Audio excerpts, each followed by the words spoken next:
እንዴት አረክሽልኝ? ምኑን ነው ማረግል? አሳመንሻት? እኔም ማፈቅረው ወንድ አንቺን ስለሚያፈቅርሽ ትምህርት ቤት እንድትቀይሪ አይፈልግም። ስለዚህ ለሱ ስትይ ስኮላርሺፑን ተይ ልበላት? ለኔ ስትልማ አትተውም፣ ላንቺ ስትል ግን ትተዋለች። እኔ አፈቅርሃለሁ።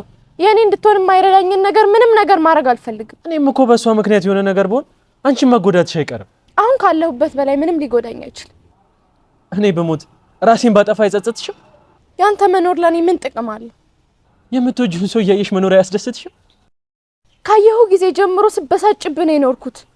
አሁን ባለሁበት ሁኔታ ደግሞ ያ ብስጭቴ ይናፍቀኛል።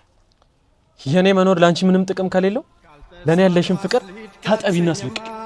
በቃ በለሽ ከተነሳሽማ ይሁን እንጂ ሌላ ምን እላለሁ? ደግ ደጉን እመኝልሻለሁ።